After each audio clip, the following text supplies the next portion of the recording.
வெளிநாடு சம்மந்தப்பட்ட விஷயத்துக்கு முயற்சி செய்பவர்களுக்கு பொதுவாக 8 நாணயங்கள் வந்ததுனாலே நல்ல விஷயங்கள். கண்டிப்பாக நாணயங்கள் அப்படின்னாலே பணத்தை குறிக்கக்கூடியது. பொருளாதார வளர்ச்சி, பொருளாதாரம் சார்ந்த விஷயங்களுக்கு, வேலை வாய்ப்புக்காக செல்லக்கூடியவர்களுக்கு நிறையா இந்த தருணத்தில் வெளிநாடு போகக்கூடிய பாக்கியம் கிடைக்கும். பொதுவாகவே மீனம் அப்படிங்கிறதே நீர் தான், நீர் ராசி தான். சனி பகவான் அதில் இருக்கிறாரு. சின்ன சின்ன தடங்கள் வந்தாலுமே இந்த 8 நாணயங்கள் வந்துடுச்சுன்னா கண்டிப்பாக படிப்பு விஷயமாகவோ அல்லது தொழில் விஷயமாகவோ வேலை நிமித்தமாகவோ செல்வதற்கு உங்களுக்கு lot of opportunities is waiting கிடைத்துவிடும் அப்படிங்கிறது தான் அதோட கார்டு சொல்லக்கூடிய விஷயம். கலர்ஸ் எல்லோ, அப்புறமா ரெட்டு, அப்புறம் ப்ளூ, பிளாக், ஆரஞ்சை யூஸ் பண்ணுங்கள். பச்சையை தவிர்த்து விடுங்க.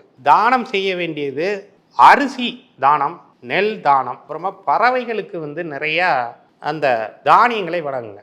இன்னொரு மிக முக்கியமான ஒரு விஷயம் சொல்கிறேன். பொதுவாகவே இந்த சனியின் ஆதிக்கம் இவங்களுக்கு ஜென்மத்தில் சனி அப்படின்னு சொல்லுவாங்க. அந்த இதுக்கு என்ன பண்ணலாம் அப்படின்னா,